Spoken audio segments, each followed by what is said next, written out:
अस्सलामुअलैकुम, क्या हाल चाल। हालात तो पूरी दुनिया के हम सब के सामने ही हैं और इसकी जद में पूरी दुनिया आ रही है। आहिस्ता आहिस्ता आपको पता है सब अपनी पॉलिसियाँ तब्दील करने पर गौर कर रहे हैं। बांग्लादेश से अभी खबर आई थी कि उन्होंने 9 मार्च से ही अपनी यूनिवर्सिटियाँ वगैरह बंद कर दी हैं। ईद उल फितर की जो छुट्टियाँ थीं उन्हें प्रीपोन कर दिया है, 9 मार्च से उनका आगाज़ कर दिया गया है। फिर साथ ही दीगर इक़दाम किए जा रहे हैं जिन्हें ऑस्टेरिटी मेजर्स भी कहा जा रहा है। हुकूमतों की तरफ से ऑलरेडी गौर व खौज शुरू किया जा चुका है। आज हुकूमत पाकिस्तान की तरफ से बाज़ाब्ता इस पर गौर के बाद इक़दाम के ऐलान का इम्कान भी ज़ाहिर किया जा रहा है। और सर्टनली जहां आवाम तो ऑलरेडी अपना हिस्सा देना शुरू हो गए हैं, वहाँ आवाम ये तवक्को भी करते हैं कि हुक्मरान अपना हिस्सा डालें और सिग्निफिकेंट हिस्सा डालें जो नज़र भी आए। इससे पहले खैबर पख्तूनख्वा की हुकूमत ऐलानात कर चुकी थी। उन्होंने अपने फ्यूल अखराजात किस तरह कम करने हैं उसका ऑलरेडी एक लाए अमल तरतीब दे दिया था। लेकिन साथ ही साथ जो सूरत हाल है ऑयल प्राइसेस की और स्टॉक मार्केट के क्रैश होने के जो असरात दुनिया के मुख्तलिफ मुल्कों में नज़र आ रहे हैं, हर कोई अपने बारे में फ़िक्रमंद है। हमारे पास ताज़ा तरीन खबर यह है, इसी से मुताल्लिक कि वज़ीर आज़म की ज़ेर सदारत किफ़ायत शारी ऑस्टेरिटी से मुताल्लिक इजलास ख़त्म हो गया है। वज़ीर ख़ज़ाना मोहम्मद औरंगज़ेब की इजलास को किफ़ायत शारी पॉलिसी पर ब्रीफिंग, आलमी सूरत हाल के बायस पेट्रोलियम मसनूआत की बचत, सरकारी सतह पर किफ़ायत शारी इक़दाम पर इस बारे में बात की गई है, ब्रीफिंग दी गई है। इजलास में मुस्तहिक और गरीब शहरियों को रिलीफ देने की तजावीज़ पर भी गौर किया गया है। Now that is a very very important point. किस तरह से गरीब लोगों को, मोटरसाइकिलिस्ट्स को रिलीफ दिया जा सकता है, वो लोग जो बिल्कुल सतह गुर्बत पे ज़िंदगी गुजार रहे हैं या उससे भी नीचे, उनके लिए क्या हो सकता है। अयाज़ अकबर हमारे साथ मौजूद है, हमारे साथ ही। अयाज़ बताइएगा, कुछ तफसील सामने आ सकी कि क्या प्लान्स हैं गवर्नमेंट के?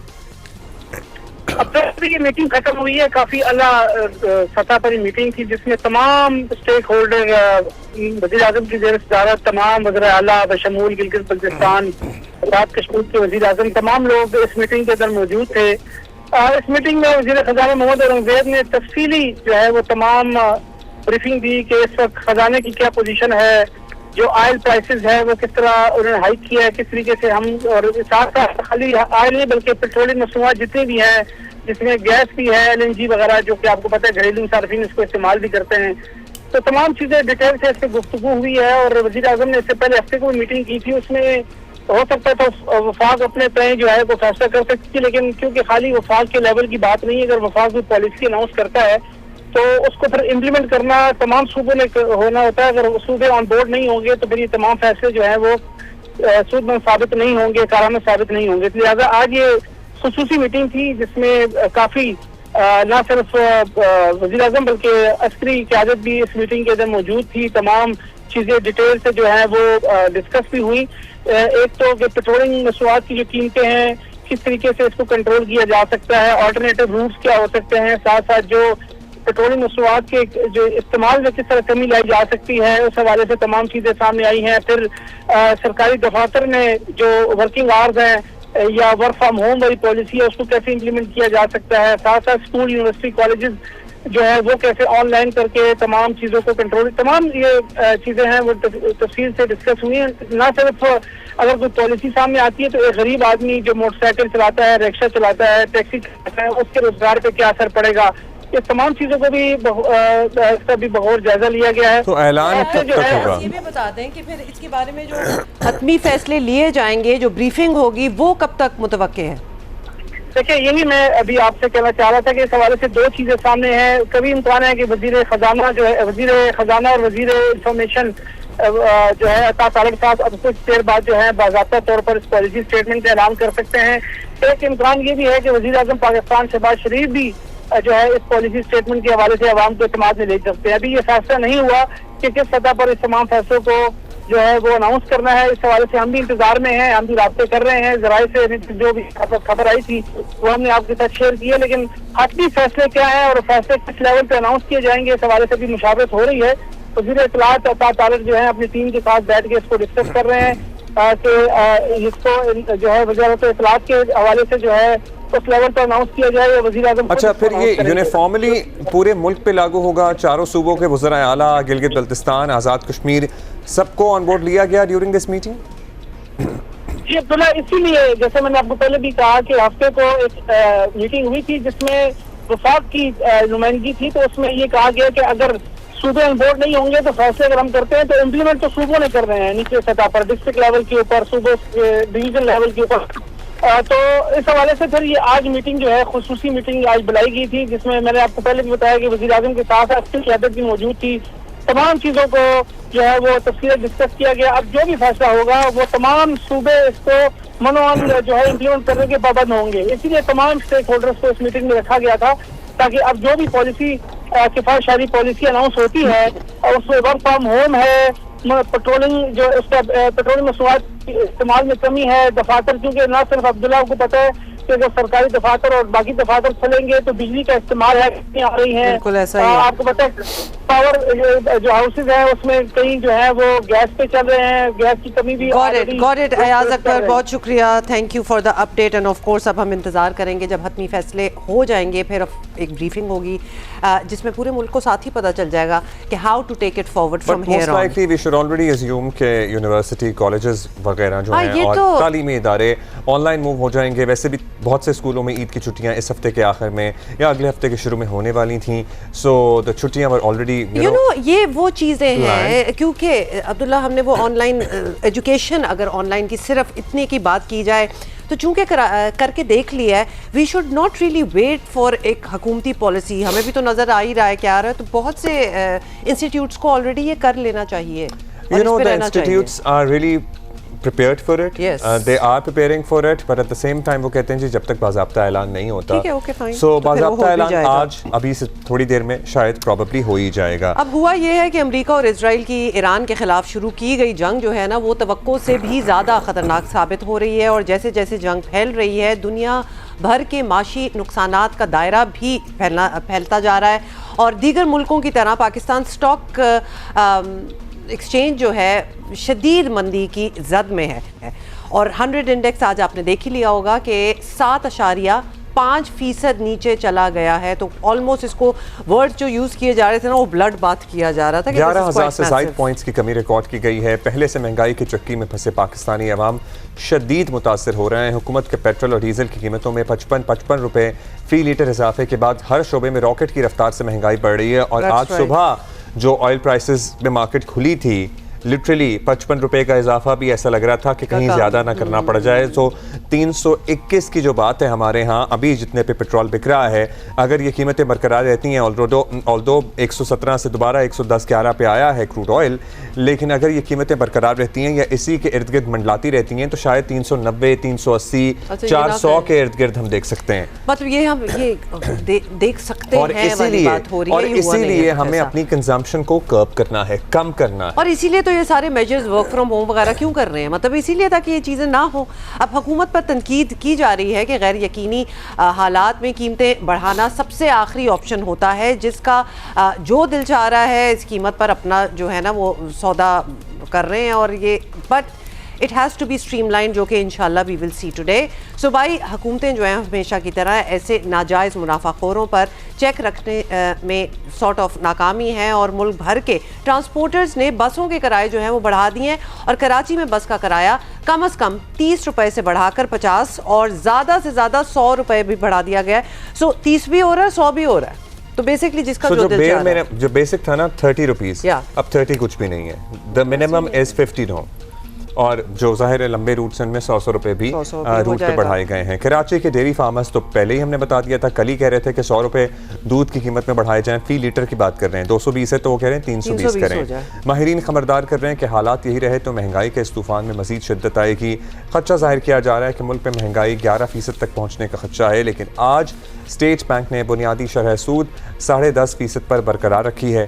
खैबर पख्तूनख्वा हुकूमत ने मुतवस्सित तबके को पेट्रोल के महंगे असरात से बचाने के लिए 12 लाख रजिस्टर्ड मोटरसाइकिल वालों के लिए 2200 रुपये देने का ऐलान किया है। इसके साथ साथ सूबे में फ्यूल अखराजात में बचत का प्लान भी जारी कर दिया गया है। और इस सिलसिले में हमें कमेंड करना चाहिए खैबर पख्तूनख्वा की हुकूमत को, because they were the first ones to announce these. अच्छा, सिंध में क्या हो रहा है ये तो आपने बता दिया है। खैबर पख्तूनख्वा में क्या हो रहा है ये हमने बताया अभी। अच्छा, नहीं मैं आगे जा रही हूँ। अच्छा, ठीक है, कराची में क्या हो रहा है, क्योंकि हमारे कॉरेस्पॉन्डेंट हमारे साथ लाइंड अप हैं, so he is going to tell us. Jamal जोकियों ने हमें ज्वाइन किया है कराची से।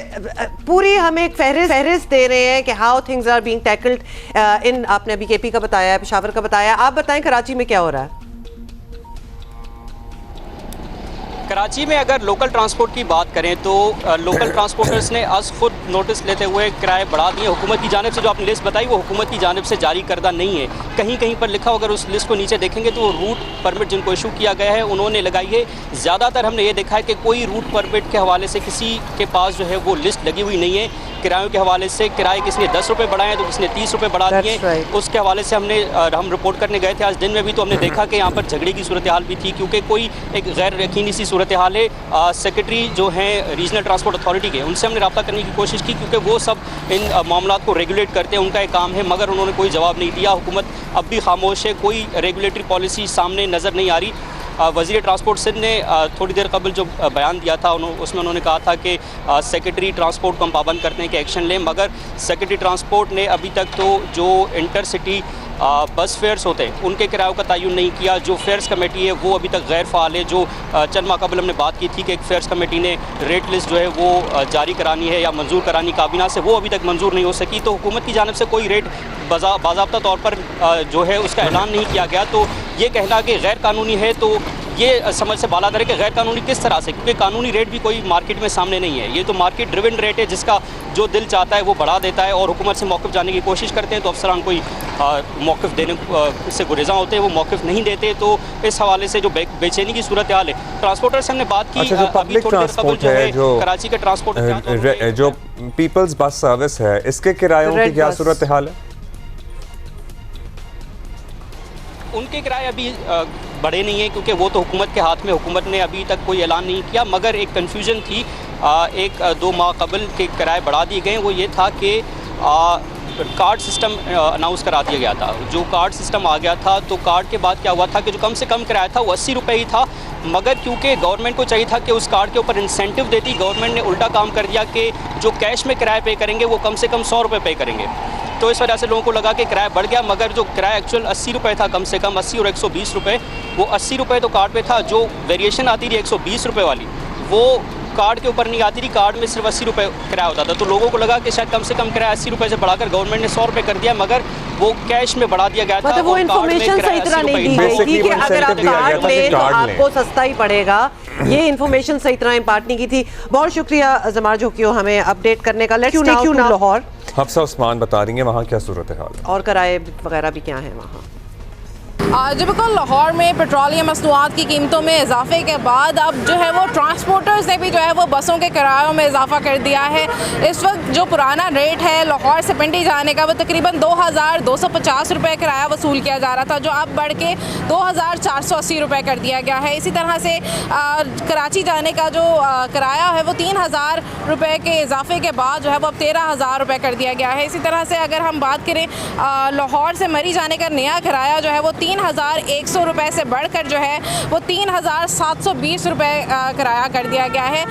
शहरी बहुत ज़्यादा परेशान है और उनका यही कहना है कि कीमतों में कमी होनी चाहिए। पेट्रोलियम मसनूआत की जो कीमतें बढ़ाई गई हैं उनमें जो है वो आवाम को रिलीफ देना चाहिए।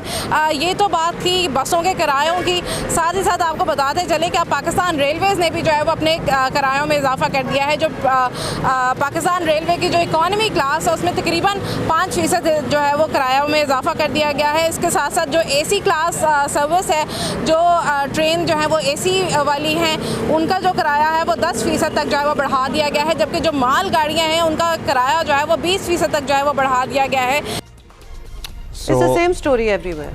हाँ, naturally it would be. So हमारे साथ मौजूद हैं सीनियर सहाफ़ी शहबाज राना। बहुत शुक्रिया शहबाज साहब। शहबाज साहब, पेट्रोलियम की कीमतों में जो इजाफा हुआ है दुनिया भर से कहीं ज़्यादा ही हमारे यहाँ हुआ है। परसेंटेज हम देख रहे थे पूरी दुनिया की, अगर कंपेयर करें या अपने खित्ते के ममालिक की कर लें तो हमारे यहाँ 20% ऑलमोस्ट कीमतें बढ़ी हैं। अब हुकूमत के मुताबिक हुकूमत की मजबूरी थी, अब तो आलमी कीमतें इससे भी ज़्यादा बढ़ गई हैं। $110 फ़ी बैरल अगर इसके आसपास ट्रेड हो रहा है ऑयल, तो क्या हम आने वाले दिनों में 400 रुपये फ़ी लीटर पेट्रोल पहुंचता हुआ देख रहे हैं? अगर हुकूमत कहती है हमारी मजबूरी थी, हुकूमत की किस चीज़ की मजबूरी थी? क्या हुकूमत की ये मजबूरी थी कि अगर आलमी मंडी में जो कीमत उससे भी ज़्यादा कीमत बढ़ा दी है, क्या मजबूरी हुई? क्या हुकूमत के पास चॉइसेस नहीं थी? ये बात भी गलत है। हुकूमत के पास 2 चॉइसेस थी। जो सबसे इंपॉर्टेंट चॉइस थी जिसके ऊपर ना वज़ीर आज़म शहबाज शरीफ साहब बात कर रहे हैं और ना वज़ीर ख़जाना कर रहे हैं, वो चॉइस ये थी कि IMF ने एमरजेंसी की जो सूरत हाल होती है, जंग हो, सैलाब हो, खुदा न खास्ता कोई ज़ल्ज़ला, उसके लिए पाकिस्तान का जो इस साल का जो बजट था वफाकी हुकूमत का, उसमें 390 अरब रुपए रखवाया था इमरजेंसी फंड के लिए, वो 390 अरब रुपया कहाँ है? क्या उस 390 अरब रुपए के फंड से हुकूमत पैसा निकाल कर अगर वो डीजल की कीमत आलमी मंडी से कम रखना चाह रही थी तो उसको वहां से सब्सिडाइज नहीं कर सकती थी? ये किस अक्लमंद का मशवरा है इनको जी कि आप पेट्रोल की कीमत ज्यादा कर दें आलमी मंडी से और जो वहां से आप 23 रुपये ज्यादा ले रहे हैं वो आप डीजल की कीमत भी दे दें? ये क्रॉस सब्सिडी जो है, क्रॉस सब्सिडी का मतलब ये है कि जो पाकिस्तान की रियासत है, पाकिस्तान की जो हुकूमत है वो नाकाम हो गई है अपनी रिस्पॉन्सिबिलिटी फुल करने के लिए और वो अपनी जो रिस्पॉन्सिबिलिटी है वो पास ऑन करिए पाकिस्तान के गरीब लोगों के ऊपर कि हम तो बिल्कुल इस चीज़ को काम नहीं कर सकते, हमारे पास पैसा नहीं है। हालांकि इनके पास पैसा पड़ा हुआ 390 अरब रुपए का, इनको बार बार चैलेंज कर रहा हूँ वो बताएं पैसा किधर है। तो वो पैसा पड़ा वो यूज़ नहीं कर रहे और वो जो गरीब मोटरसाइकिल वाला है उसकी जेब से 23 रुपये ज़्यादा निकाल के डीजल को सब्सिडाइज कर रहे हैं। तो ये एहसास की बात है, मजबूरी की बात नहीं है। वो जो 390 अरब रुपए का हमारा इमरजेंसी फंड होता है जो IMF के प्लान में पहले से तय होता है कि किसी भी नागहानी सूरत हाल में इस्तेमाल कर सकते हैं, उसको हाथ नहीं लगाया गया और कीमतें बढ़ाने का फैसला किया गया है। अच्छा, अब ऑस्टेरिटी मेजर्स के बारे में अपडेट हमारे पास है। शहबाज साहब आपके पास आएंगे कि वफाकी काबीना ने, सिर्फ काबीना ने, वफाकी काबीना ने 2 महीने की तनख्वाह ना लेने का फैसला किया है। चलिए यहाँ से शुरुआत हो रही है, देखते हैं बाकी क्या इक़दाम किए जाते हैं। वफाकी काबीना ने फैसला किया है कि वो अपनी 2 मंथ्स की सैलरी विड्रॉ नहीं करेंगे।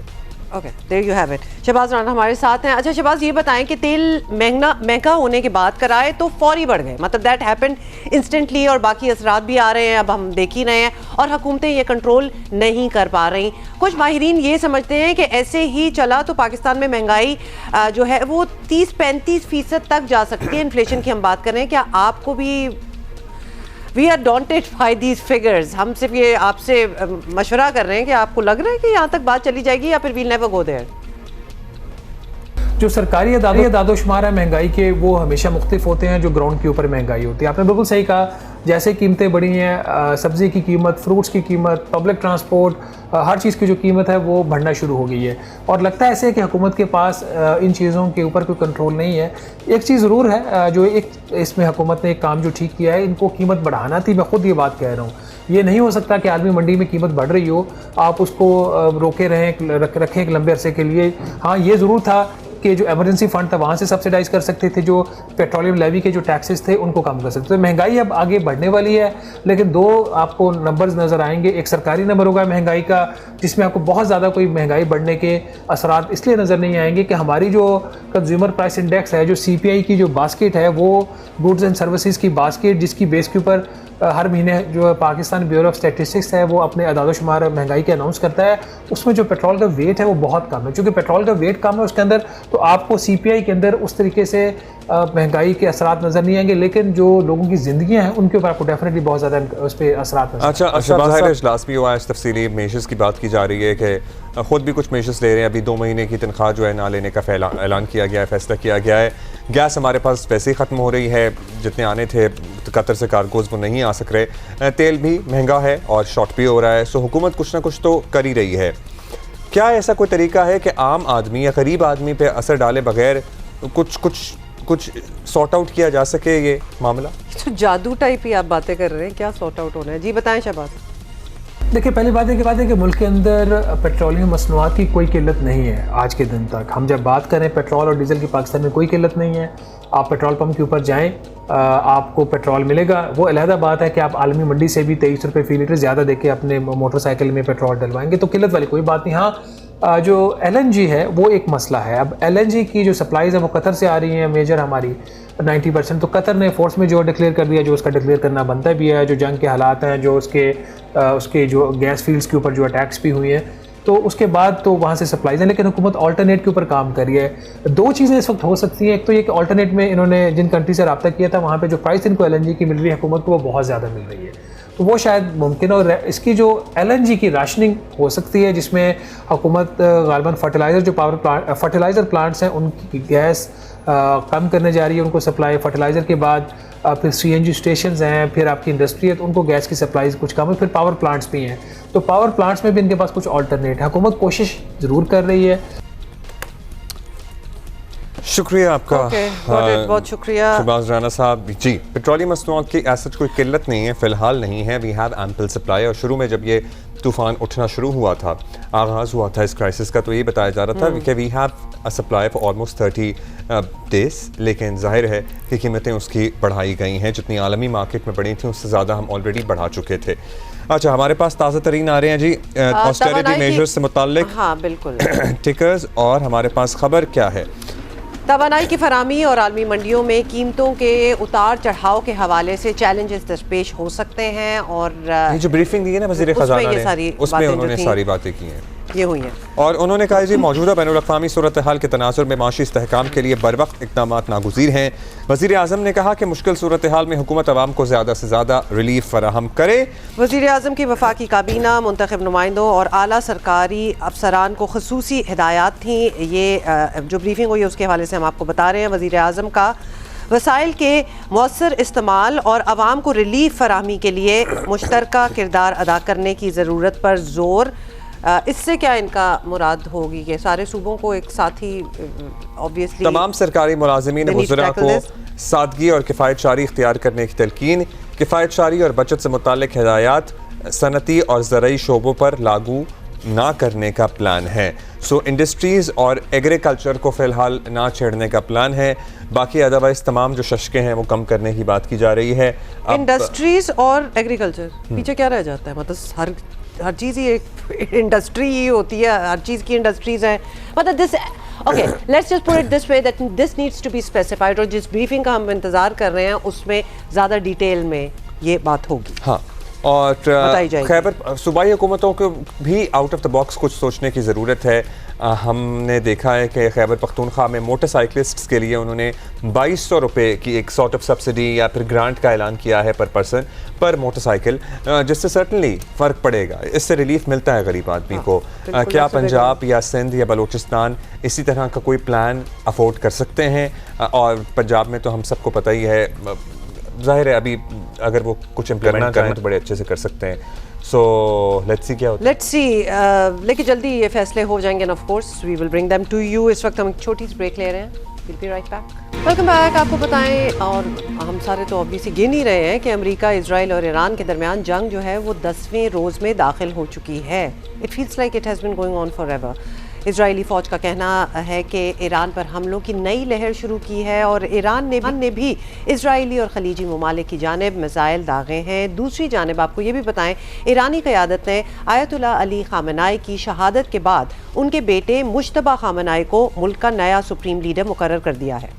खबर एजेंसी के मुताबिक ईरान के 88 रुकनी असेंबली ऑफ एक्सपर्ट्स ने मुश्तबा ख़ामेनी को इस्लामी जमहूरिया ईरान का तीसरा सुप्रीम लीडर मुकर्रर कर लिया है, मुंतखब कर लिया है। अमरीकी सदर डोनाल्ड ट्रंप ने इससे कबल मुश्तबा ख़ामेनी को कमज़ोर रहनुमा करार देते हुए कहा था कि अगर उन्हें अमरीका की मंजूरी ना मिली तो वो ज़्यादा देर इक़्तिदार में नहीं रह सकेंगे। दूसरी जानिब इसराइली वज़ीर दिफ़ा पहले ही खबरदार कर चुके हैं कि ईरान का नया सुप्रीम लीडर भी मुमकिन हदफ बन सकता है। उधर ईरान के खलीजी मुल्कों पर मिसाइल और ड्रोन हमलों का सिलसिला भी जारी है।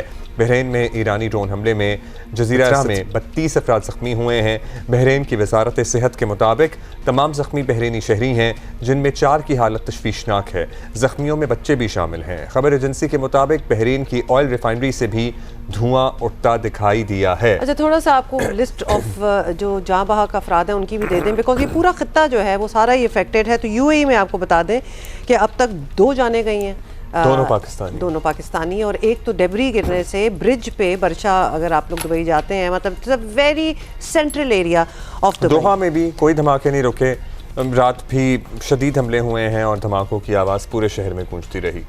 That's right. अच्छा जी, आए लेट्स हम इस पर ज़रा लेते हैं क्या सूरत हाल है, मामलात किस तरफ जाते हैं दिखाई दे रहे हैं। खालिद अलमईना ने हमें ज्वाइन किया है। सबसे पहले तो उनसे बात कर लेते हैं। खालिद साहब, सबसे पहले तो आपसे यही पूछेंगे कि इस वक्त ये पूरा खित्ता जो है जंग की लपेट में है, सऊदी अरब, इमारात वगैरह भी महफूज नहीं है। मतलब 10 दिनों से हम यही देख रहे हैं, कितना संजीदा लिया जा रहा है इन हालात को अरब ममालिक की क़यादत की जानिब से? सऊदी अरब दूसरे गल्फ स्टेट्स को मेरे को मालूम नहीं है, I know, but speaking on from Saudi view point, Saudi Arabia ने काफ़ी रिस्ट्रेंट किया है ये अमेरिकन और इसराइलीज कोशिश कर रहे हैं कि पूरे एरिया में जंग हो जाए अपने खुद के फायदा के लिए, and you know this very well. लेकिन सऊदी अरेबिया 1.5 साल से कॉन्फिडेंस बिल्डिंग मेजर्स ईरान के साथ कर रहे थे। शहजादा खालिद बिन सलमान डिफेंस मिनिस्टर वहाँ गए, वो मिले उनके सुप्रीम लीडर से भी, और फिर काफ़ी बातचीत इन एम्बेसीज के एक्सचेंजेस ऑफ डिप्लोमेट्स, उम्रा पिलग्रिम्स, हज पिलग्रिम्स, सबकी ख्वाहिश हो रही थी। So suddenly this war has change everything. लेकिन हम कोशिश करते हैं कि डायरेक्ट कांटेक्ट हो, और रिपोर्ट्स आ रही हैं कि there are meetings, I don't know how, लेकिन सबसे ज़्यादा कोशिश है कि ये वॉर जो है जिससे उन्होंने फोर्स किया है एरिया पर, इट विल नॉट स्प्रेड। अच्छा खालिद साहब, अब ईरान का यह मौक़िफ़ है कि जिन ममालिक ने अमेरिका को अड्डे दिए हुए हैं उन पर हमले जायज़ हैं, बल्कि वो ज़रूरी समझते हैं और हमले हो भी रहे हैं। अब अगर खलीजी ममालिक ये लॉजिक मान भी लें तो रातों रात क्या अड्डे ख़त्म हो सकते हैं? ईरान को पहले भी बता चुके हैं कि हमारे यहाँ से सरजमीन हम अपनी सरजमीन नहीं आप पे हमले के लिए इस्तेमाल होने देंगे, लेकिन फिर भी इन तमाम ममालिक में ईरान की तरफ से हमले किए जा रहे हैं अमरीकी तनसीबात पर। सो क्या ये मुमकिन है कि ये अड्डे ख़त्म हो जाएँ और किसी तरह ईरान को यकीन दहानी कराई जा सके? Is that even possible? बिल्कुल, आई मीन देयर आर, अभी कोई झूठ नहीं बोल सकता कि अड्डे नहीं हैं, लेकिन सऊदी अरब में देयर वाज नो अड्डा। ये पुराना अड्डा था प्रिंस सुल्तान बेस, जो ज़माने में ये गल्फ वॉर के। लेकिन दिस इज़ वाई हम यानी जैसे अफसोस है कि सऊदी अरब को उन्होंने भी टारगेट किया। सऊदी अरब का कोई इसमें हाथ नहीं है। फॉरेन मिनिस्टर फैसल बिन फरहान ने कितने दफ़ा बोला, मीटिंग्स हुए हैं। सो ईरान भी रिस्ट्रेंट करें और कोशिश करें कि एटलीस्ट सऊदी अरेबिया और जो अदर गल्फ स्टेट्स उनको अपने साइड में ले। ये पोस्ट वॉर के बाद मीटिंग्स होंगी कि रीजनल सिक्योरिटी सिर्फ गल्फ कंट्रीज और एरिया जो रीजनल कंट्रीज के वो विल बी रिस्पॉन्सिबिलिटी, वो मसूल होंगे। सो इन द मीन टाइम, जैसे आपने कहा कि ये कॉन्फिडेंस बिल्डिंग मेजर्स ज़रूरी है। ठीक, शुक्रिया खालिद मईना साहब, अरब सहाफ़ी, सऊदी अरब से हमें अभी भी सेंस यही मिल रही है कि रिस्ट्रेंट ही दिखाया जा रहा है तमाम मुल्कों की तरफ से। डॉक्टर मलिहा लोधी हमारे साथ मौजूद हैं, साबिक सफ़ीर हैं। रिस्ट्रेंट ही दिखाया जा रहा है बिकॉज बाकी मुल्कों ने तो कोई काउंटर अटैक वगैरह यही तो मैं कह रहा हूँ कि रिस्ट्रेंट ही दिखाया जा रहा है। एब्सोल्युटली ऐसा ही है। डॉक्टर साहिबा शुक्रिया, आपने वक्त दिया। डॉक्टर साहिबा, अब ईरान इजराइल अमरीका की जंग का मरकज़ी महाज आपको पता ही है मशरिक़ वस्ता है, हालात मज़ीद बिगड़ते जा रहे हैं। किस तरफ आपको मामलात यहाँ से आगे बढ़ते हुए देख रही हैं? क्या ये इशू सिमट जाएगा या अभी तवील जंग के लिए तैयार हो जाए हम?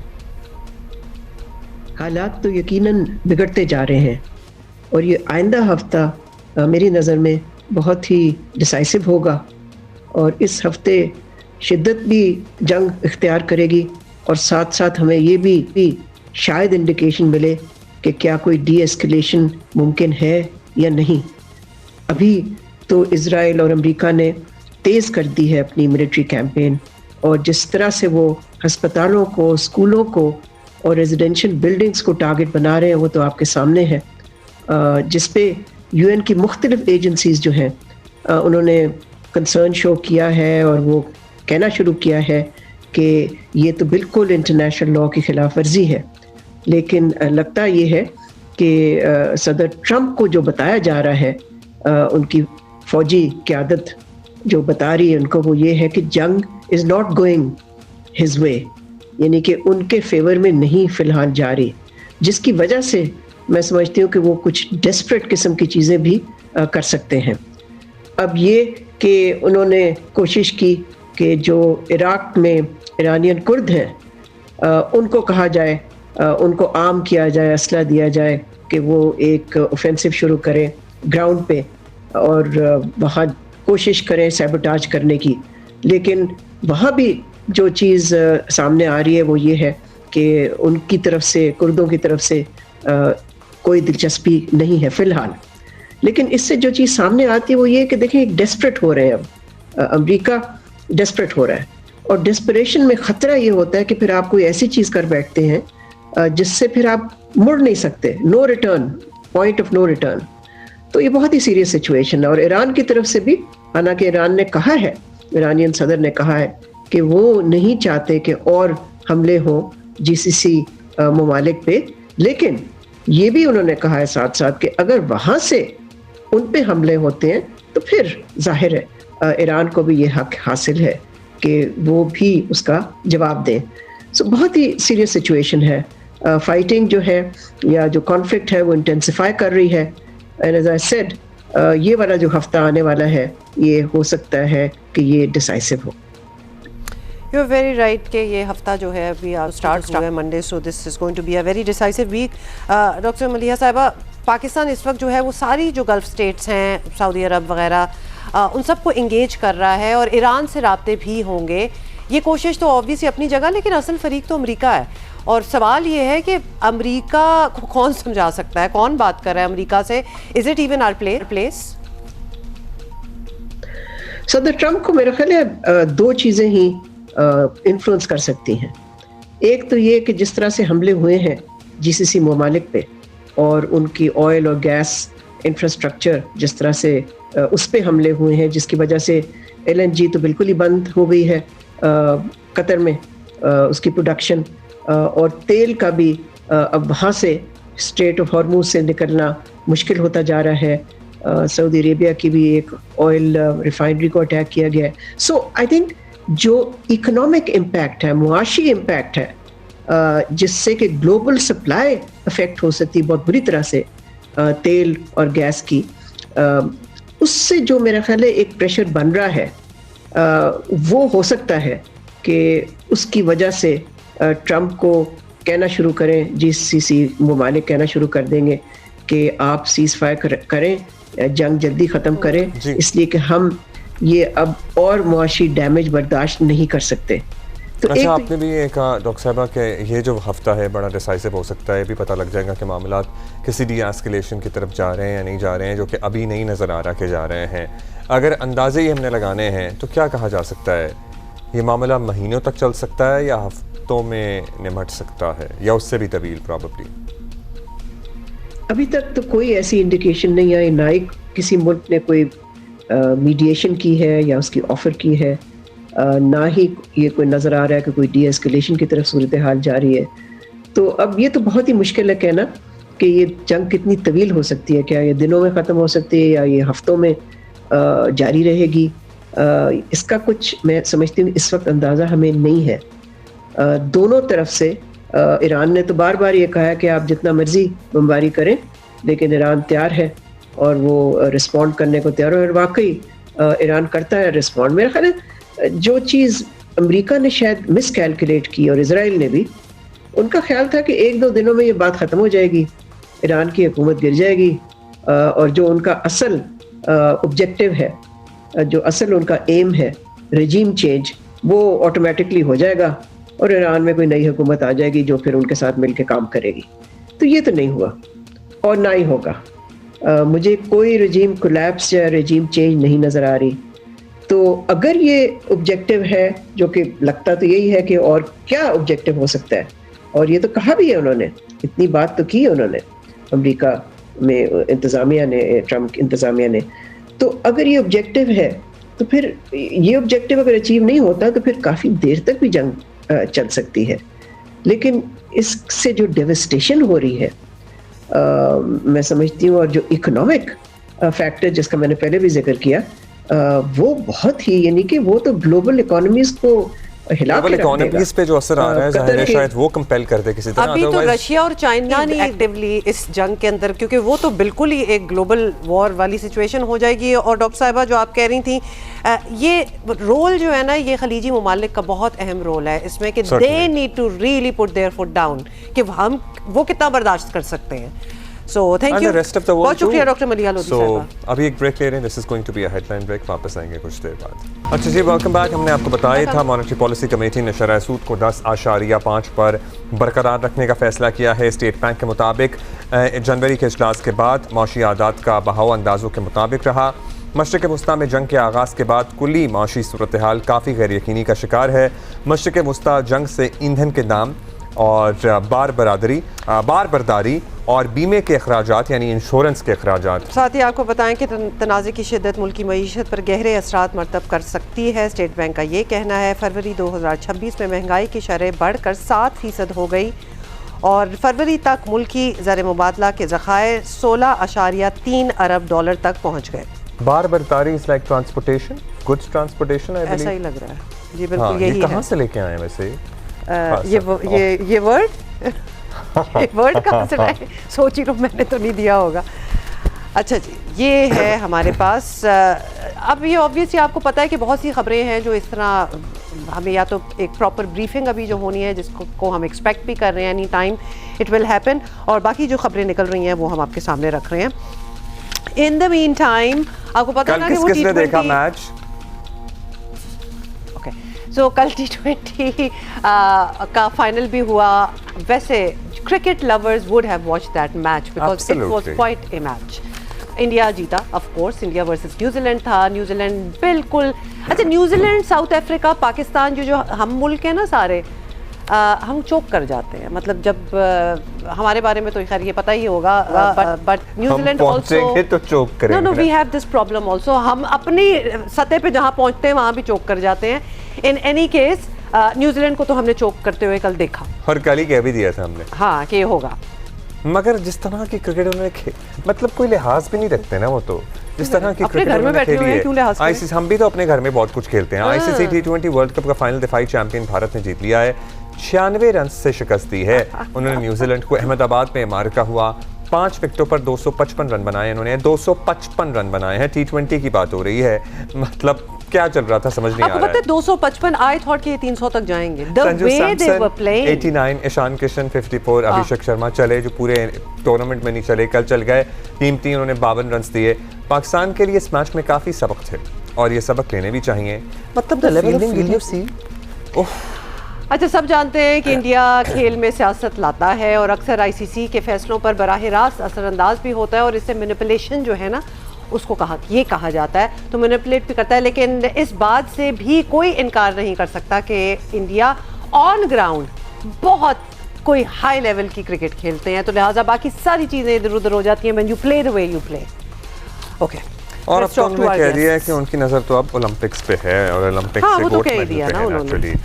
सो सिकंदर बख्त हमारे साथ हैं और अब्दुल माजिद भट्टी हमारे साथ हैं। अस्सलाम वालेकुम आप दोनों को, कैसे हैं? सिकू जी, मैच देखा आपने कल, कैसा लगा? यार मुझे ऐसा लग रहा था, हमारे कराची में ना 2 ग्राउंड हैं और एक है शादाब का क्रिकेट ग्राउंड जो अभी भी है, मैं काफी अर्से उधर नहीं गया खेलने के, मतलब देखने के लिए भी, और एक था नाजमाबाद जिमखाना का। हम कहते थे ये कैरम बोर्ड का ग्राउंड है, ग्राउंड है कैरम बोर्ड के साइज का है, जो गेंद बल्ले पे लगी वो बाहर। कल भी मैंने देखा उस सेमीफाइनल में, मैं भी भट्टी साहब से ये डिस्कस कर रहा था, यार ये किस किस्म के बल्ले हैं, किस किस्म की क्रिकेट है कि जो हिट मारी वो ग्राउंड से बाहर गई है। आप ये देखें, ये 4 इनिंग्स में is that a commentary on the Ahmedabad का ये स्टेडियम? क्या आप ये पॉइंट आउट कर रहे हैं? मुझे बात नहीं, मैं ये बताना चाह रहा हूँ कि कितनी जबरदस्त क्रिकेट हुई है कि 900 रन बने, 900 रन 2 मैचों में। सेमीफाइनल में 253 एंड 246, मतलब इंग्लैंड का 246, 7 रन से वो हारे, तो उन्होंने भी खूब कुट लगाई। वो आखिर में एक छोटी मिस्टेक हो गई जिसकी वजह से वो रह गए, और इस मैच में भी उन्होंने 255 कर दिए। मगर जो चीज मैं देखना चाह रहा हूँ कि जो हिट लगती थी, आप ये देखें, हम कहते थे ना सीढ़ियों पे जाके गिरी, ये तो 3rd फ्लोर के ऊपर जाके गिर रही थी। ये मेरे समझ से बाहर है कि इतने अच्छे हिटें मैंने अपनी जिंदगी में नहीं देखी। लोग कह रहे थे कि जिन्होंने अपने मतलब की पिच बनाई है, मतलब की pitch it's a batting track. अगर आप बैटिंग ट्रैक बनाते हो तो दोनों बैट्समैनों के लिए काम आती है, मगर दूसरी टीम के लिए तो उस तरह नहीं काम आया ना। अच्छा, हम पता है इंडियन बैटिंग लाइनअप की बहुत बात करते हैं, लेकिन इंडियन बॉलिंग लाइनअप ना has been the difference to be honest, और उस पे कम बात होती है। मैंने कल के प्रोग्राम में यही कहा था कि जो डिफरेंस होगा दोनों टीमों के दरमियान वो बुमराह, और देखें कल उसने 4 फिर आउट कर। And you were right. और हम भी सिकंदर जब भी हारे हैं इंडिया से, इंडिया के बॉलर्स की वजह से हारे हैं। हम भी जब हारे बिल्कुल वो बहुत जबरदस्त bowler, he is a world class bowler, बगैर किसी शक के Bumrah is a world class bowler. उनके दूसरे बॉलर भी अच्छे, मगर इसका तो जवाब ही नहीं। हुमा क्या डाइवें थी, दोनों न्यूजीलैंड के भी देख रहे थे, और क्या डाइवें और क्या कैचेस। अच्छा ओके, चलो जीत गए, बड़ी अच्छी बात है, और उसमें हम वापस आएंगे। कैचें, डाइवें, मतलब we will all you know everybody really put in Indian team and commendable. वही हम बात कर रहे थे कि may the best team win, they were the best team.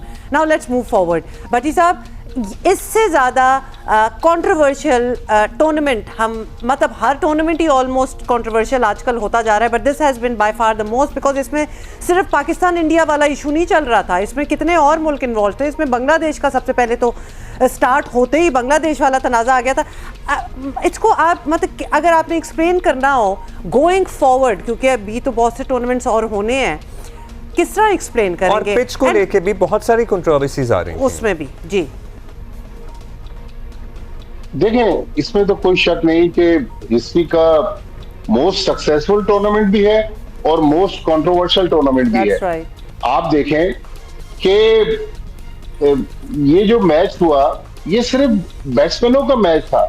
दुनिया के बड़े बड़े जो एक्सपर्ट हैं, जिनमें नासिर हुसैन, माइकल वॉन, अब वो भी कह रहे हैं कि भाई बॉलरों की भी क्रिकेट हो रही है, बॉलर्स के लिए तो आपने कुछ रखा नहीं। इंडिया ने, हालांकि आईसीसी के अपने पिच कंसल्टेंट होते हैं, मुझे याद है कुछ साल पहले तक तो आयरिश थे एंडी एटकिंसन, वो आईसीसी के पिच कंसल्टेंट थे, लेकिन इंडिया के खास तौर पर तमाम मैचेस में इंक्लूडिंग कोलंबो, उन्होंने इंडिया की मर्जी की पिचेस बनाई। आईसीसी के जो चेयरमैन है जय शाह, संजोग गुप्ता उनके सीईओ, वो जिस तरह बैठकर इंडिया की जीत को ग्राउंड में सेलिब्रेट कर रहे थे, मतलब आप अपने जज्बात पे काबू रखें। ठीक है, आपकी टीम जीत रही है, आप इंडियन है, लेकिन आप इस तरह तालियां बजा रहे हैं। पाकिस्तान जब श्रीलंका से मैच जीतकर टूर्नामेंट से बाहर हुआ, वो हमने सीन भी टेलीविजन पे देखा, संजोग गुप्ता खड़े होकर तालियां बजा रहे थे। जी। इसका मतलब है कि आप खुश हो रहे हैं एज ए सीईओ आईसीसी कि पाकिस्तान की टीम टूर्नामेंट से बाहर हो रही है। तो मेरा ख्याल में आईसीसी जो है उसको इंटरनेशनल बॉडी बनना चाहिए। ये इंडियन क्रिकेट, अच्छा ये हम कह लेंगे, नहीं ये हम कह लेंगे, हम यहाँ बैठ के 100 दफा बात कर लेंगे, आईसीसी को कोई फर्क नहीं पड़ता। पाकिस्तान क्रिकेट बोर्ड भी बात कर लेगा, नासिर हुसैन जैसे इंटरनेशनल क्रिकेट एक्सपर्ट्स भी बात कर रहे हैं, लेकिन does it make a difference? It does not make a difference. एक तो उनकी परफॉर्मेंस सबका मुंह बंद कराती है, दूसरा ये कि जो बड़ी जो तगड़ी टीमें हैं दीगर, साउथ अफ्रीका हो गया, ऑस्ट्रेलिया हो गया, इंग्लिश क्रिकेट बोर्ड हो गया, न्यूजीलैंड हो गया, इनके इतने स्ट्रॉन्ग इंटरेस्ट अलाइंड हैं कि ये कभी कुछ बोलेंगे? क्या लगता है ये आपको? बात है भट्टी साहब, जब ये टूर्नामेंट स्टार्ट भी हो रहा था और ये बांग्लादेश और ये सब कुछ के परफॉर्म कहाँ करेंगे कहाँ नहीं करेंगे, तब भी हमने बात किया था कि हमें ये कॉन्वर्सेशन पीस टाइम्स में, इन द सेंस कि जब कोई टूर्नामेंट ना हो रहा हो, अब ये बात हो ही जाए। ये बाकी टूर्नामेंट, ये जो बाकी क्रिकेट बोर्ड है, बड़े बोर्ड्स हैं, ऑस्ट्रेलिया को आप ले लें, क्यों नहीं बोलते? किसी को कुछ नजर नहीं आ रहा है, या फिर ये समझते हैं कि ये इन्हीं का प्रॉब्लम है, इनका रीजनल प्रॉब्लम है, खुद ही ठीक कर लेंगे? ICC is disputed now, ICC is not a neutral party anymore.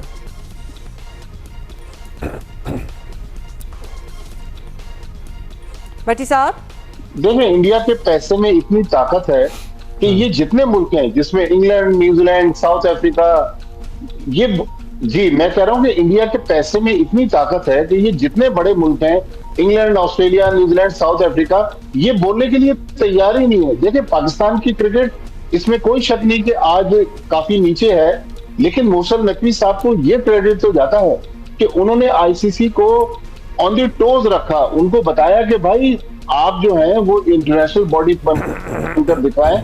Bangladesh का मामला भी पाकिस्तान ने उठाया, लेकिन ये मुल्क, इनमें से कोई भी मुल्क आईसीसी के खिलाफ ना मुंह खोलने के लिए तैयार है, ना एक लफ्ज बोलने के लिए तैयार है। मेरे ख्याल में इन मुल्कों का जो इंटरेस्ट है वो सिर्फ और सिर्फ पैसा है, और जो पैसा है आईसीसी का, वो आईसीसी का और भारत का, वो इन मुल्कों का मुंह बंद कर रहा है। इनमें से ना कोई मुल्क आज तक बोला है और ना आइंदा कभी बोलेगा। सिकंदर, अब हाल ये है, जी जी अब्दुल्ला, देखिए आप ये गौर कीजिएगा, वो शख्स बोलता है बाहर का, मैं उनकी बात कर रहा हूँ कि न्यूजीलैंडर्स या ब्रिटिशर्स या ऑस्ट्रेलियंस, वो जब बोलते हैं जब उनका कोई चांस नहीं होता, जब रिटायर हो जाते हैं, जब किताबें लिखने बिल्कुल ऐसा ही है, उनका कोई चांस नहीं है आईपीएल में जाने का। मैं हमेशा कहता हूँ कि ये रिश्वत के तौर पे आईपीएल को इस्तेमाल करते हैं। उनके प्रेसिडेंट्स वगैरह को बुला के पूरी फैमिली के साथ, जो मैंने एक जगह पढ़ा था, मेरे जो इंडियन फैंस हैं वो हमें कभी कभार लिख देते हैं कि भाई वो वहाँ पे पूरी फैमिलियों के साथ आते हैं, पूरा फुल एंजॉय करके जाते हैं। तो व्हाई शुड दे टॉक? वो जब बात करते हैं, जब उनकी क्रिकेट खत्म हो जाती है, उनका कोई अब चांस नहीं रहता, अब रिटायरमेंट हो गई है, then they start talking. Sikandar, पता है क्या बात क्या है? सॉरी बट ऐसा ही होता होगा, कोई और बोल नहीं रहा, हम ही बोल बोल के थक गए हैं। जब तक हमारी परफॉर्मेंस ठीक नहीं होगी तब तक कुछ नहीं बदलेगा, and we can only give it back to everybody by our performance, और उसमें हम बैठे हुए हैं, आप क्या लड़ना? हुमा, हमारी परफॉर्मेंस कैसी है? मैं तो हर वक्त एक ही चीज कहता हूँ। जैसे अभी भट्टी साहब ने कहा कि मोहसिन नकवी ने, उनको वाहिद शख्स है जो पाकिस्तान क्रिकेट बोर्ड का चेयरमैन, जिन्होंने आके उनको बोला भाईजान रुक जाओ, बहुत हो गई। उसके अलावा अगर हमारी टीम उसके साथ परफॉर्मेंस कर देती तो फिर सोचिए वो क्या करते। क्या बात होती है? टीम तो कुछ कर ही नहीं रही। और उसके अंदर देखें, उसमें क्रिकेट बोर्ड का कसूर है। इस वक्त पाकिस्तान की, मैं बार बार ये जिक्र करता हूँ कि नेशनल T20 टूर्नामेंट हो रहा है। यार ये तो वर्ल्ड कप से 1 महीना पहले होना चाहिए था। आपको लड़कों का पता चल जाता। अब एक एक की परफॉर्मेंस आ रही है कि अच्छा, अभी कल परसों हमारे साथ मिसबा भाई थे, जाहिर है उनका बड़ा एहतराम है, लेकिन उनके जवाब से ना कम से कम मैं तो मुतमईन नहीं हूँ। उन्होंने कहा जी हमारी तो जिम्मेदारी है, लड़कों की भी जिम्मेदारी बनती है। भाई लड़के तो प्रोफेशनल हैं, अगर आप वो जिम्मेदारी आपको निभाते हुए नहीं नजर आ रहे तो आप उनको ना खिलाएं। लड़कों की क्या जिम्मेदारी है? मतलब जो, और अभी not too long ago Misbah भाई के पास सारी पोजीशंस थी, मेरा ख्याल है जितने भी क्रिकेट बोर्ड में पोजीशंस थी ये बैक वक्त रख रहे थे। सो उस वक्त भी क्या सूरत हाल थी? भट्टी साहब आप भी रोशन बात ये है कि हमारे जो सारे इस वक्त जो हमारी टॉप लाइनअप है ना भट्टी साहब, जी भट्टी साहब हमारी जो टॉप लाइनअप है ना, ये हमारे जो सारे क्रिकेटर्स हैं, sadly they have become bigger than the game itself. वो खुद बहुत बड़े नाम बन चुके हैं। जी भट्टी साहब, ऐसा ही है जी, बहुत सही बात बोली भट्टी साहब, बोले जी भट्टी साहब। बिल्कुल, मैं मिसबाह का कल वो सुन रहा था आपके साथ जी, उस पे काफी डिस्कशन हो रही है, बहुत सारे मैसेजेस आ रहे हैं उस पे भी, उसके जिम्मेदार है ना। अब आप देखें, इंडिया ने 2 साल के अंदर 3 आईसीसी टूर्नामेंट जीते और 1 एशिया कप जीता। इंडिया के लिए बेंचमार्क कौन था जिसने इंडियन टीम का कल्चर चेंज किया? वो थे विराट कोहली। विराट कोहली जो फिटनेस का कल्चर लेकर आए इंडियन टीम में, आज आप देखें इंडियन टीम मुसलसल ऊपर जा रही है। उनका कोई लड़का फिटनेस में स्ट्रगल नहीं कर रहा। हमारे यहाँ हर लड़का 4 ओवर्स की क्रिकेट खेलना चाहता है, वनडे क्रिकेट खेलने से भी घबराते हैं। फर्स्ट क्लास क्रिकेट या डोमेस्टिक क्रिकेट खेलना तो दूर की बात है। तो इंडिया ने एक और जो काम किया, हमें उससे भी सबक सीखना चाहिए। उन्होंने परफॉर्मेंस और मेरिट बेस्ड जो सिस्टम लेकर आए हैं। हम लोग देखें ना, हम कभी कहते हैं कि बाबर आजम को T20 में नहीं होना चाहिए तो बाबर आजम T20 में होते हैं। हम कहते हैं बाबर आजम को वनडे में होना चाहिए तो वो नहीं, वनडे से बाबर आजम ड्रॉप है। तो हाँ, तो मतलब हम आज तक अपने जो अहदाफ हैं वो ही तय नहीं कर सके। अब हमने महंगे से महंगे फॉरेन कोचेज लेकर आते हैं। इंडिया ने जो पिछले 7-8 साल में परफॉर्मेंसेस दी, रवि शास्त्री उनके हेड कोच थे, फिर राहुल द्रविड़ बने, अब गौतम गंभीर हेड कोच है। हम कभी माइक हैसन को ला रहे हैं, कभी गैरी कर्स्टन को ला रहे हैं, कभी जैसन गिलेस्पी को ला रहे हैं, लेकिन हमारी सिकंदर क्लोजिंग थॉट्स दीजिएगा इस पे, क्योंकि हम क्या ये एक्सपेक्ट करना या ये कहना दुरुस्त है कि जी हम तो सिस्टम भी अपनी जिम्मेदारी निभाए और प्लेयर्स भी निभाएं? अगर प्लेयर्स नहीं निभा रहे जिम्मेदारी तो हम उन्हें क्यों पैसे दिए चले जा रहे हैं? They are paid to do this. देखो, अभी जो हुमा ने बात बोली है ना कि जो प्लेयर इतने बड़े हो गए हैं कि वो डिक्टेट करते हैं क्रिकेट बोर्ड को। जब ज़का अशरफ साहब थे कि जी हमें 60 लाख रुपए दो पर मंथ वरना हम नहीं जाएंगे, यार 1 मिनट में उनको सबको फारिग कर देते। मैं आपको एक मिसाल देता हूं, जावेद बर्की हमारी टीम के चीफ सेलेक्टर थे एक जमाने में। तो एक बहुत बड़ा क्रिकेटर, मैं नाम नहीं लूंगा, उसने कहा, उसने 100 किए अगेंस्ट इंडिया। अगले मैच से पहले उसने कहा, सियालकोट में मैच था, मैं ये भी आपको रेफरेंस देता हूं, उसने कहा कि मेरे छोटे भाई को अंडर-19 की टीम में लो वरना मैं नहीं खेलने आऊंगा। उन्होंने कहा मत आना सियालकोट, तुम खुद वहां पहुंचे। ऐसा बंदा होना चाहिए ना। आप क्रिकेट बोर्ड, आप पैसे दे रहे हो, यू शुड डिक्टेट। आप जो है उन लड़कों की बातें मानते हो कि हम लीग खेलने जाएंगे, हम डोमेस्टिक नहीं खेलेंगे। भाई आपके क्रिकेट बोर्ड है, आप तनख्वाहें दे रहे हो, आप कंट्रोल करो। कह के थक गया हूं, लिख के थक गया हूं, मगर कोई असर नहीं होता। And also, if you do not see that the performance is improving or they are doing something, then you know और डोंट पे। जी भट्टी साहब, कि हम इंडिया की सिर्फ मेंस क्रिकेट की बात कर रहे हैं ना, आज इंडिया की विमेंस टीम भी वर्ल्ड चैंपियन और अंडर 19 टीम भी वर्ल्ड चैंपियन। जी सारे वो भी बड़ा एक डिप्रेसिंग टॉपिक है, हम उस पर भी कभी बात करेंगे, आज नहीं करना चाह रहे। सारे टाइटल उनके पास। Alright, thank you Sikandar and thank you Bhatti sahab. ये जो फिटनेस की हम बात करते हैं ना, एंड नोट मैं कहना चाहती हूँ, कितना मुश्किल है, मुझे ये समझ नहीं आती कि आप तो जिस प्रोफेशन में क्रिकेटर्स की हम बात कर रहे हैं उसमें फिटनेस पैरामाउंट है, मतलब वो तो एक यूएसपी है, वो तो प्री रिक्विजिट है, वो तो होना बहुत जरूरी है। मतलब तो उस पे देखिए, there should be documentaries on the way you train. Exactly, आप तो रोल मॉडल होने चाहिए पूरी दुनिया के लिए और सारे स्पोर्ट्स पर्सन्स के लिए इन फिटनेस। मतलब फिटनेस पे गौर ना करना तो आपसे फिर क्या तवक्को की जाए आगे। अच्छा जी, इट इज वेरी डिसअपॉइंटिंग। अभी आगे बढ़ते हैं। और कल हमने आपको बताया था इस्लामाबाद पुलिस ने औरत मार्च के दौरान गुज़श्ता रोज़ गिरफ्तार की जाने वाली तमाम ख़वातीन को रिहा कर दिया है। हमें कल भी समझ नहीं आ रहा था कि मतलब होता है एक होता बात और एक होती है बात का बतंगड़ बनाना।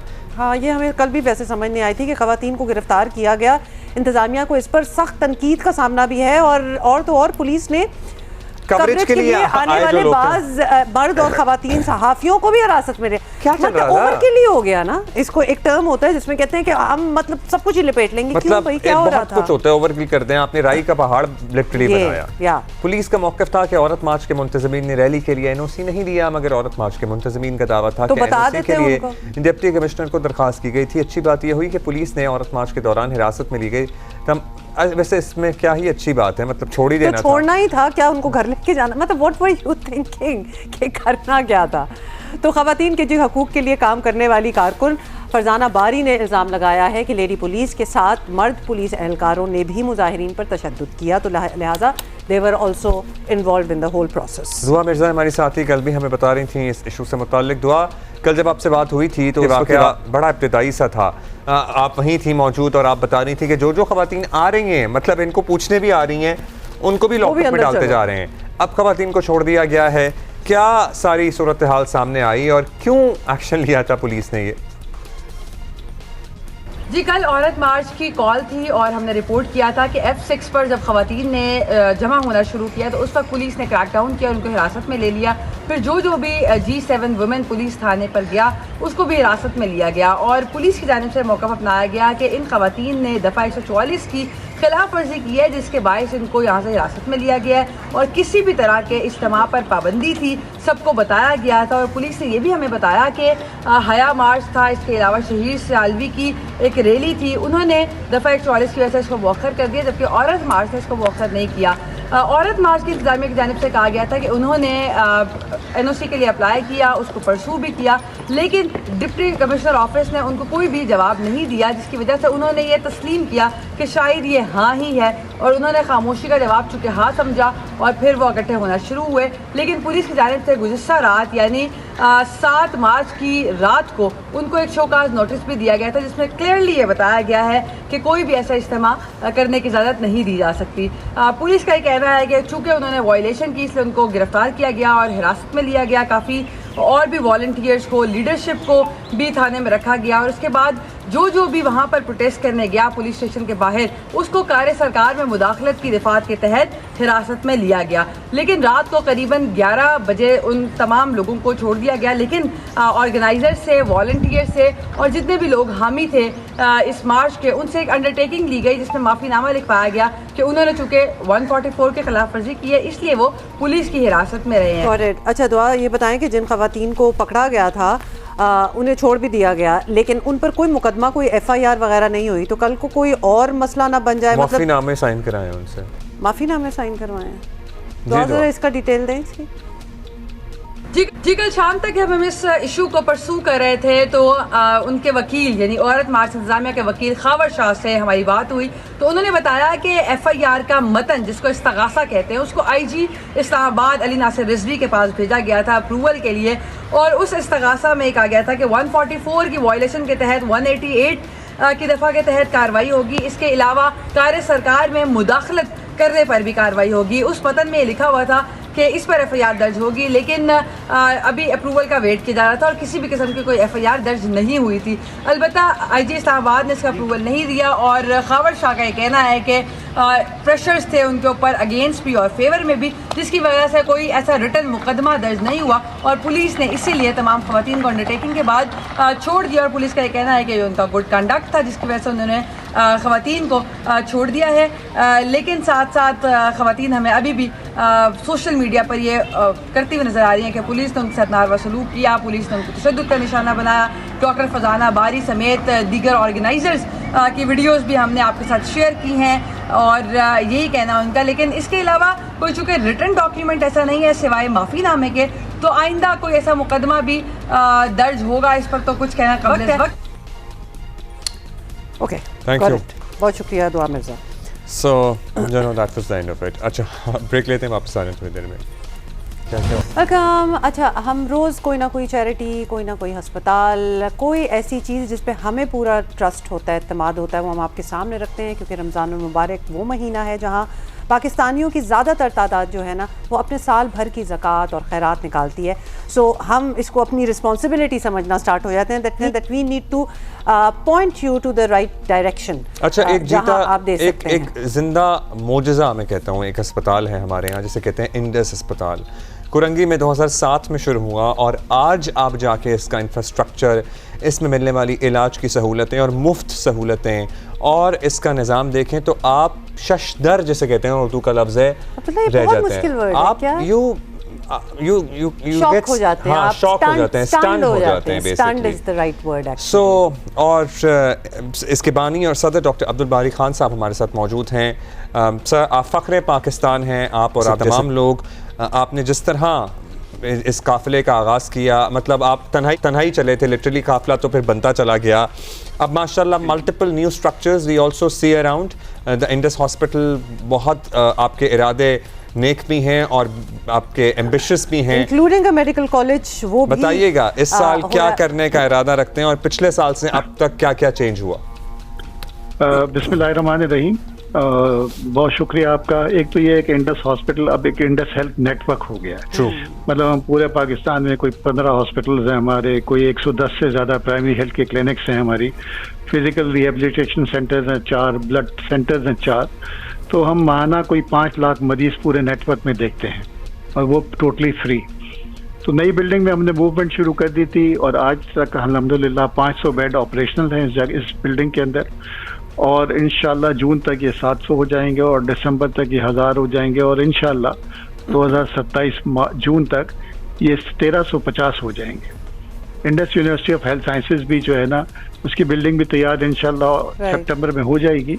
हमारे 4 कॉलेजेस चल रहे हैं, नर्सिंग कॉलेज चल रहा है, पैरामेडिक्स का कॉलेज चल रहा है, college of physical therapy rehabilitation चल रहा है और college of public health and family medicine चल रहा है। तो अल्हम्दुलिल्लाह बस वो जो यकीन अल्लाह पे करके जो शुरू किया था अल्लाह ताला ने मायूस नहीं किया और जैसे आपने कहा यकीनन एक ये जिंदा मौजज़ा है। आज हम सोचते हैं कि ये कैसे हुआ, तो ये अल्लाह ताला की मेहरबानी, मरीजों की दुआएं और पाकिस्तानियों की जेनरोसिटी से पाकिस्तान में और पाकिस्तान से बाहर। नो डाउट डॉक्टर बारी, जब हम आपके इस तरह इदारे देखते हैं और हमारे और भी हैं कुछ ऐसे और जिस तरह वो सालों से, दहाइयों से चल रहे हैं और लिटरली ऑन डोनेशंस, तो वो जो हम कहते हैं ना, दुनिया को भी खैर अब तो बड़ी इस बात की समझ आ गई है कि पाकिस्तान में कितना चंदा, कितनी चैरिटी, कितना कुछ किया जाता है। People are stunned actually. लेकिन ये ऐसे इदारे हैं जिनको देख के पता चलता है, पर्टिकुलरली सिंध में सेहत के निज़ाम में, चाहे वो SIUT हो, चाहे वो सियाग हो, चाहे वो इंडस हॉस्पिटल हो, मतलब आप जैसे लोग जो काम करते हैं, this is a success story. Sir बताइएगा, अब ज़ाहिर है आपको बहुत ज़्यादा खतीर रकम चाहिए, एक यूनिवर्सिटी बन रही है, हॉस्पिटल एक्सपैंड हो रहा है और जो चीज़ें चल रही हैं वो भी चलती रहें। सो आप लोग टारगेट पे होते हैं या बस आपको खुद नहीं पता होता और काम होते चले जाते हैं? देखें, बिल्कुल हम अपने एफर्ट्स पूरे लगाते हैं और जैसे मैंने कहा कि जिस तरह हॉस्पिटल बढ़ रहा है, पहले हम 17 साल तक जो हॉस्पिटल का जो कवर्ड एरिया था वो 1 लाख स्क्वायर फीट था। अब ये नई बिल्डिंग जो है ना ये 3.5 मिलियन स्क्वायर फीट की है। अब आप सोच लें कितना बड़ा मेगा स्ट्रक्चर तैयार हो चुका है, तो उसके अखराजात भी बढ़ रहे हैं। हम जो बजट बनाते हैं यकीनन उसके ऊपर एफर्ट्स लगाते हैं और अल्लाह ताला चैलेंजेस भी आते हैं लेकिन अल्लाह मियाँ उसको हमको करा देता है। और जो है इसमें जैसे आपने कहा कि private public partnership Sindh government का, हमारे जो सबसे बड़े पार्टनर हैं वो सिंध गवर्नमेंट ही है। हमारे कराची के बजट में तकरीबन 8 बिलियन इस साल उन्होंने रखा हुआ है जब नई बिल्डिंग में हम शिफ्ट हुए थे। तो उनका और इसकी कंस्ट्रक्शन में भी सिंध गवर्नमेंट का काफ़ी बड़ा कंट्रीब्यूशन है। तकरीबन समझे 18 बिलियन सिंध गवर्नमेंट का है 80 बिलियन में से। डॉक्टर बारी, और हमारे जो ओवरसीज पाकिस्तानी हैं जो कि बहुत अपना दिल खोल के अतिया करते हैं, डोनेशंस करते हैं, वो भी काफ़ी मेजर चंक हैं इस नेटवर्क में मदद करने में। बिल्कुल बिल्कुल, लेकिन अच्छी बात एक ये है कि हमारा जो कलेक्शन होता है उसमें 70% अभी भी पाकिस्तान से होता है, विद इन पाकिस्तान, और बाकी 30% वहाँ से। मेरा ख्याल है कि हम तवज्जो मबजूल कराएं ओवरसीज़ पाकिस्तानियों की इंडस हॉस्पिटल नेटवर्क की तरफ, इंडस हेल्थ नेटवर्क की तरफ, कि प्लीज़ आपकी तवज्जो है कुछ अस्पतालों की तरफ, लेकिन इंडस एक मिरेकल है। मतलब लिटरली आप आएँ, आप फिजिकली जाएँ, आप देख लें, आप पता कर लें, आप कहानियाँ सुन लें। There are so many stories that people around us tell us कि किस तरह उनके बच्चों की, उनके वालिदैन की, उनके रिश्तेदारों की जान बचाई गई है इंडस अस्पताल में। जी डॉक्टर बारी, बिल्कुल। उसमें एक और जो अच्छी बात है कि पाकिस्तानी जो है ना, जो डॉक्टर्स हैं वो वॉलंटियर करते हैं हमारे पास। कोई पिछले 8 साल से हमारे पास कोई ऑर्थोपेडिक्स की एक टीम आती है, वो सर्जरीज लेके करती है, जॉइंट्स भी अपने साथ लेके आते हैं मिलियंस ऑफ डॉलर्स का। अभी कोई 1-1.5 महीना पहले ही वापस गए हैं, तो एक हफ्ते के अंदर उन्होंने कोई तकरीबन 320 ऑपरेशन किए थे। तो इसी तरह फिर ENT की और फेशियो मैक्सिलरी सर्जन आए थे, उन्होंने भी कोई 50 के करीब सर्जरीज की, और ऐसी सर्जरीज की जो पाकिस्तान में नहीं भी होती हैं। तो ये एक बहुत बड़ा टेक्नोलॉजी ट्रांसफ़र है, और वो मैं ये हमेशा कहता हूँ कि जो एक्सेप्ट पाकिस्तानी है उनके दिल पाकिस्तान के साथ धड़कते हैं। बिल्कुल, ये बड़ी मेजर कंट्रीब्यूशन है, मतलब ये भी मेजर कंट्रीब्यूशन है। बहुत शुक्रिया, सलामत रहें सर। बहुत शुक्रिया जी, बहुत शुक्रिया। Okay, so now you know exactly कि आप अपनी ज़कात जो है वो किधर दे रहे हैं।